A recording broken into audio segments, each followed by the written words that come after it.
It's Hilarama again, here with a very special review. And as you can see, I have this huge box. Please pardon my messy room.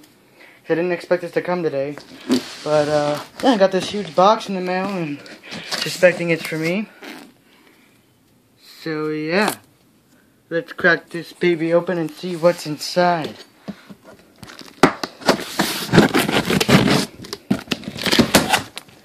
Oh, man.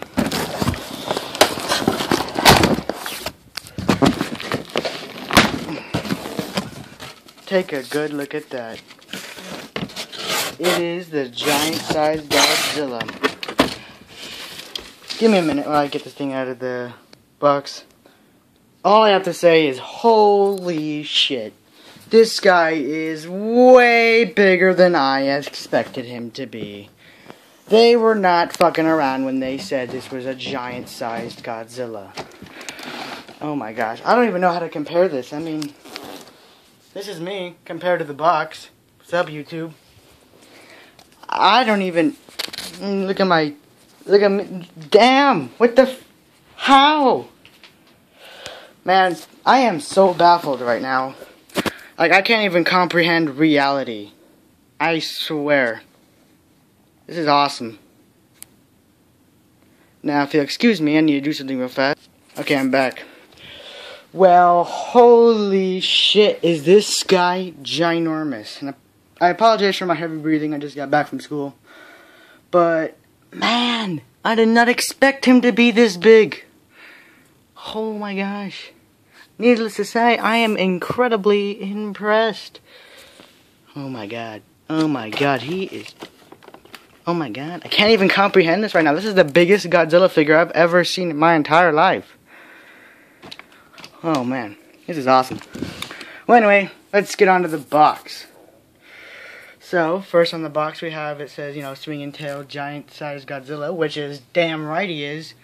Got a Godzilla, over 40 inches long. It says Godzilla on the top. Nice picture of the new Godzilla. Giant-sized Godzilla. Alright, let's read what it has to say on the back. Possibly the last of the ancient species of giant amphibious creatures that evolved at a time when the surface of the earth was over 10 times more radioactive than it is today. Godzilla can convert his radiation stores into a violent, focused exhalation, sorry, bad at pronouncing, of atomic ray. So, for all you people who are wondering if there's going to be an atomic ray in the new movie, you can go ahead and screenshot that if you want, because that just proved that there is. Rarely seen, but spoken in ancient Pacific island myth, Godzilla was spotted in 1954 when the U.S. Navy encountered an attempt to kill him with an atomic blast in the Pacific Ocean. Since then, the giant creature has been living in the deep ocean until a threat to his survival, an ancient foe, forces him to appear. And that would have to be Muto. So here's a picture of a kid with a toy. That should be a really small kid for that toy to overwhelm him. But, yeah. So, for the box, we have Godzilla standing in this cool water-looking thing. And his tail's right there. He's too big to have the tail in the box. Listen up, Bandai. Okay, us fans love long tails on the Godzilla figures and makes them look cooler. If you need to, make the tail separate. Because I'm really tired of these stumpy little tails. But enough of that. Let's get this bad boy unboxed. Man, this is awesome. Alright, sorry that took so long. Man, it was really hard getting him out of the box. But here he is, and damn, is he ginormous. Here, let me turn on my light. Get a somewhat better image of him. I don't even know if this guy's going to fit on my shelf. When I got him, I did not imagine him being this simply ginormous. Holy crap. When I saw the new movie coming out, I'm like, this is what I thought was, you know, I want to get a figure of him, and I want to get a cool figure of him. When I saw that this was this big and not very much money for its size, I was like, hell yeah, I'll pay that much money for a figure this big. But I didn't imagine him to be this big and bulky. Damn, that's incredible. incredible. Man. Alright, well, let's get on to detail. So, for detail, let's start with his pretty little face. So, for detail, they actually did a pretty good job for his head, because his head's a different piece than the rest of the body, obviously, but it's like, you can tell, because the head suddenly has all this good detail. You have this nice brown wash with the black on the snout, and unlike most of the Godzilla figures that you're getting from this line, they don't have pupils, they just have the the yellow eyes. And this one does have pupils. That's one of the reasons I really wanted it, because, you know, it looks accurate. And same thing on the other side, and this one you get like the scaly kind of neck looking thing, and he just looks really cool. And then for his mat and his teeth are like, look just like how they do on the box. As you can see on the box here, he has like that one indent tooth, and on here he has that same tooth. So that's pretty cool. I like how his face looks with this broad kind of eyebrow, or whatever you'd call this right here. And then for his mouth, the only thing that's painting his mouth is his tongue. So that's pretty much it. The tongue doesn't do anything except just sitting there. So yeah, this is one of the few Godzilla figures. In fact, I think it's the only one I own where you can, other than the American one, Zilla, where you can actually close its mouth. That's what I really like about it. So yeah, for other detail, remembering that this is not a, a high grade collector's item. This is just a toy. It's a kid's toy, but I don't care if it's a kid's toy. If it's this big in Godzilla, I'll have it. Thank you very much. So the spines, of course, aren't that big, but who cares? He's big. He doesn't need big spines. But yeah, he looks really, really good. The only thing I don't like is that he's hollow, so I feel like he'd be easier to break. But I don't know what could break this thing. I mean, he's pretty much the one that would break other things. But yeah, he is so friggin' long. Man, that is awesome. So yeah, his spikes go all the way down to his tail. And his tail is segmented in 3 parts. You got this segment, which you have to it took me a while to put on, and then you have to twist it on. And then this one is still attached to this one, and then this one you have to put on. It's a little peg, this last one. And I was always looking for YouTube videos to show me what the gimmick was, how you do the swinging tail, but really what you have to do is you just have to move the figure around and the tail will just wag.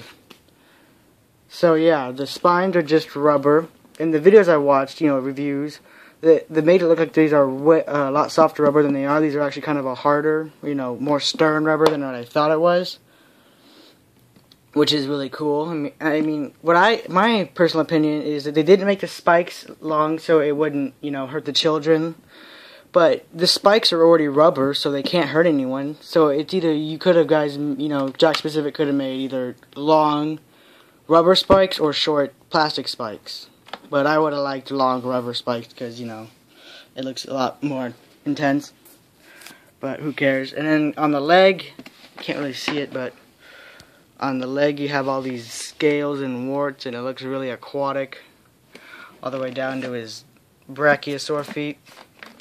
Now, a lot of people are complaining about the feet. I really honestly don't care. I mean, if you're able to make a realistic, scientifically accurate Godzilla and still keep him looking like what Godzilla's supposed to look like, I'm all for it. So, yeah. And then on the arms, you got the scales going on too, with these cool webbed kind of hands. With the claws that you can move around. And then a lot of people are complaining about, I think that's it right there, his gills.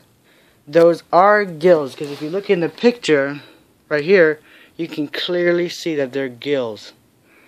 And I don't know why you guys are complaining. I mean, that would explain how he could live underwater.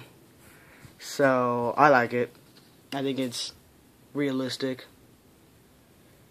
But yeah, like how mean he looks. He looks pissed off. So, let's go straight on to articulation. For articulation, this guy can move at the mouth, so that's 1 point of articulation. He can 360 at the neck, so that's 2 points of articulation. His arms can move up and down, so that's 4 points of articulation. Both hands can move around, so that's 6 points of articulation. Both feet move, so that's 8 points of articulation. And both legs move, that's 10 points of articulation. And 11, 12. So that's 12, points of articulation in all. This, I don't count this because that has to move to be put on. If you move it around, it'll just fall off, and I don't want to take it off because I don't want the hassle to put it back in. But yeah, man, this guy is huge. Now that we got articulation and detail out of the way, let's go straight on to size comparison. So first in size comparison, here is the Bandai City Destruction set Godzilla. And this is the Jakks Pacific. So he's kind of dwarfed. Here he is with both Mutos. Again, this wouldn't be much of a fight. They just get stepped on and killed.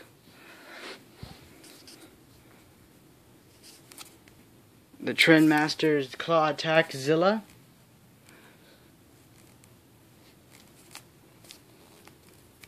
Godzilla 1954 from Bandai Creations. And last but not least, Godzilla Final Wars 12-inch compared to the Jakks Pacific. I used to think this was big. This is just wow. That's all. That's its size scale. It's a wow size. So for an accurate depiction of how